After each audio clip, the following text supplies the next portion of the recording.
आज का new chapter है इम्फैटिक। और इम्फैटिक में बताया जाएगा कि किस प्रकार 5 सहायक क्रियाओं के बाद V1 का यूज होता है, समझे ना। और उन 5 सहायक क्रियाओं का अर्थ इम्फैटिक में सिर्फ जरूर या अवश्य हो जाता है। तो आइए जरा हम समझें। इनमें जो 5 सहायक क्रियाएं हैं वो इस प्रकार हैं: do, does, did, shall and will. और इनके बाद हमेशा V1 का यूज होता है। इनके बाद हमेशा V1 का यूज होगा। और इन 5 का अर्थ यहाँ हो जाएगा अवश्य या जरूर। मेरी बात को समझने की कोशिश कीजिएगा। ये कभी नहीं मैं कह रहा हूँ कि डू, डज, डिड, शैल और विल अपना मौलिक अर्थ यहाँ पर नहीं देंगे। मौलिक अर्थ देंगे, लेकिन इम्फैटिक नामक चैप्टर से बाहर। और इम्फैटिक चैप्टर जब पढ़ेंगे हम, या हम किसी को पढ़ाएंगे, या जब इसको पढ़ाया जाएगा, तो इम्फैटिक नामक चैप्टर में इन 5 सहायक क्रियाओं का अर्थ अवश्य जरूर हो जाता है।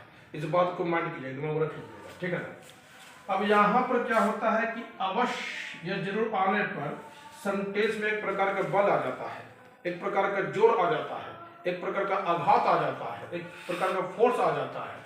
तो उस फोर्स को हम लोग ही तो के नाम से जानते हैं, या सिर्फ तो के नाम से जानते हैं।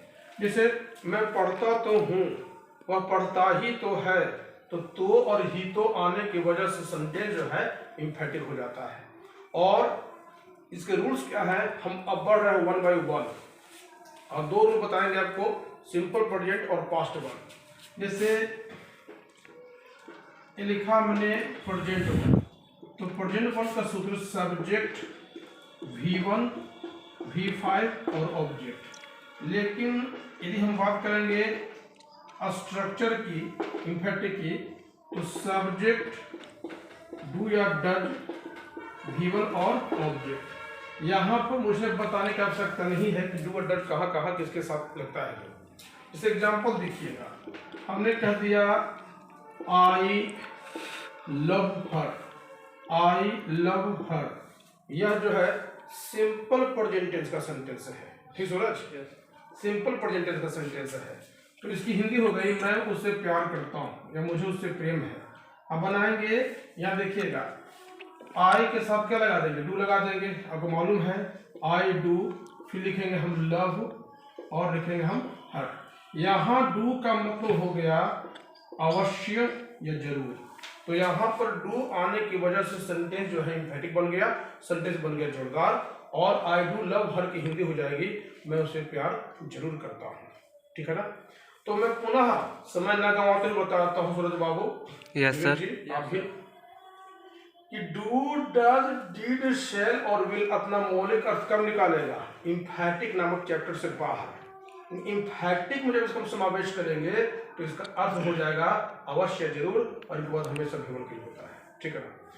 पूरे इंग्लिश ग्रामर में सबसे हल्का चैप्टर है इम्फैटिक, सबसे हल्का चैप्टर। इसमें मुख्य रूप से 7 या 8 रूल है, या एटलीस्ट 6 या 7 रूल्स होंगे।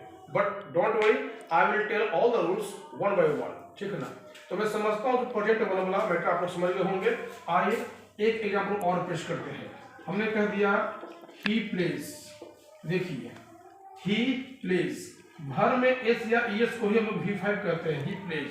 अब मालूम है आप लोग को कि ही के साथ डज लगता है, तो लिखेंगे ही डज, लिखेंगे प्ले।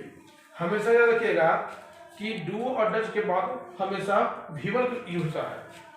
तो यहाँ पर ही डज प्ले का मतलब हो जाएगा वो अवश्य खेलता है, वो जरूर खेलता है। तो डज आने की वजह से सेंटेंस जो यहाँ पर इम्फैटिक बन गया। तो मैंने कहा था प्रेजेंट वन बता दिया, पास्ट वन बता करके वीडियो को स्टॉप करूंगा। आगे देखिए, सिर्फ कंसंट्रेशन रखिएगा दिमाग, देखिए कैसे मैटर हो जाएगा। आगे देखिए मैटर, ये लिखा मैंने पास्ट वन, सूत्र हो जाएगा सब्जेक्ट V2 और ऑब्जेक्ट। आप जानते हैं कि पास्ट वन में सारे सब्जेक्ट के साथ V2 का यूज करते हैं, ठीक है ना। तो इसका स्ट्रक्चर हो जाएगा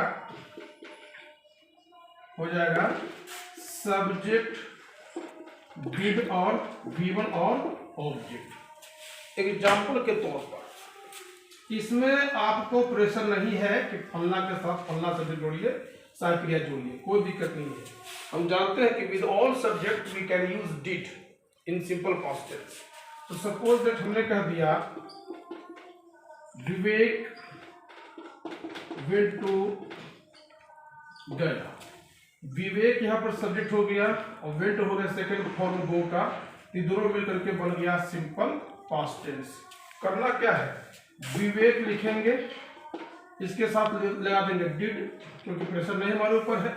विवेक डिड और वेंट का भी क्या हो जाएगा, वो हो जाएगा। अब पुनः देखिए यहाँ पर डिड ने अपने मौलिक अर्थ को खोकर नया अर्थ दिया जरूर, और हिंदी हो जाएगी विवेक जरूर गया।